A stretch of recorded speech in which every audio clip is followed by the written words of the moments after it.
What's up, everybody? The A-Team is back, and we are coming to you from inside Gillette Stadium to break down the Patriots and the Dolphins. Guys, big game this weekend for the Patriots. We know Tua Tagovailoa, 6-0 against the team. It's not been an easy task for the New England Patriots to play against Miami, certainly down there. Tamara, does it seem like this Miami team is back with Tua under center?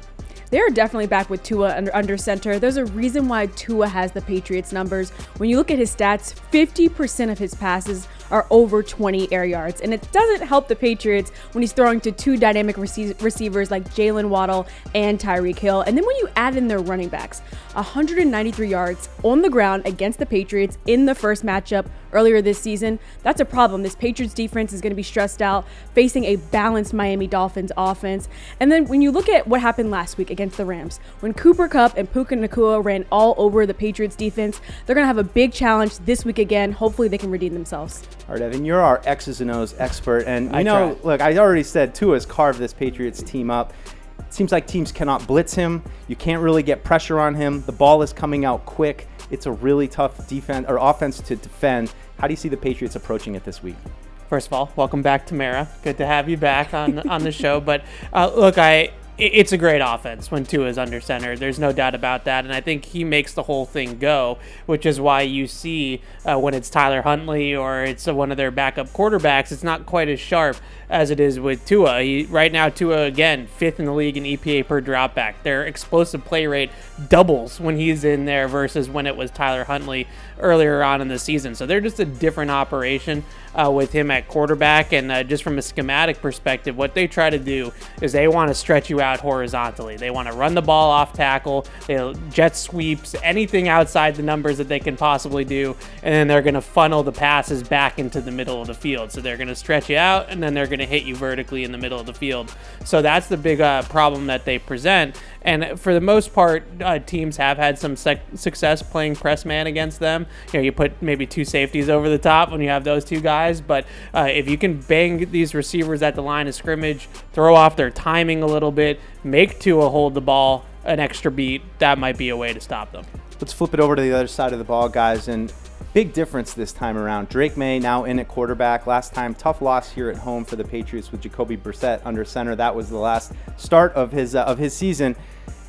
It's going to be a big challenge this week to continue on. Now, Miami has some injuries along their defensive line, but still, Calais Campbell continuing to do it. Zach Seiler, guys that are really disruptive inside. Tamara, what do you think the approach is this week with these Patriots receivers, including Kendrick Bourne, who's been coming on in the last week? I think the numbers speak for themselves. With Drake Maye under center, this offense now averages 20 points per game. When it was Jacoby Brissett, it was 12.4 points per game. And a huge part of that is the continuity with the offensive line. To start the season, 7 straight games, different combo. Now they've had the same combo for back-to-back weeks. And then when you look at the wide receiver room that you mentioned, there's no more logjam. Tyquan Thornton is gone. KJ Osborne was inactive last week. Kendrick Bourne seems to be coming back now from his ACL injury, and we saw that the last week when he had 70 yards on 5 catches. So the wide receiver logjam is over. They're emerging. Bourne, Booty, and Pop. Those are the 3 targets that Drake Maye targets the most. So when those 2 things are working around Drake Maye, you see him have the success, as well as Alex Van Pelt. He's getting creative now that Drake Maye is getting comfortable. So now with those 3 things working, this offense has a chance to go up against that Miami Dolphins defense. Evan, I don't want to say it's a reprieve this week, but given the matchups of the last few weeks for Drake, where you had some really good defensive fronts, some guys who really can get pressure. Sure. This week, they've had a lot of injuries in Miami. Certainly the edge rushers, Jaylen Phillips, great players, not going to play. How do you see the Patriots kind of approaching this week with Drake under center?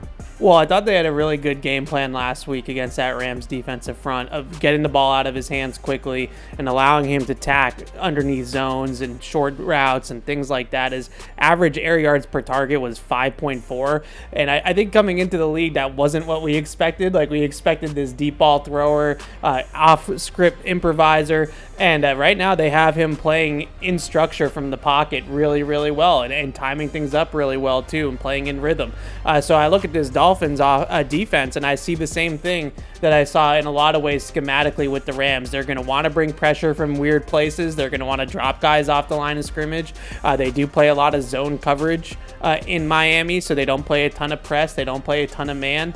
So you look at those things and you can think, well, the game plan they used last week against the Rams will probably work again this week. A lot of quick passes, get the ball to the tight ends. Brock Bowers had a huge game for the Raiders last week against this Miami defense, so maybe Hunter Henry, Austin Hooper, those guys can be involved. I think he went for 13 for 126, Brock Bowers, last week. So you have some opportunities to feed the ball to the tight end against this Dolphins defense as well. So I look at it as a similar thing, like just repeat what you're doing. Just keep it up, keep doing what you're doing, and you should have some similar success. All right, well, that's going to do it for us. The Patriots haven't gotten a win down in Miami since 2019. We'll see if they can break that streak this weekend.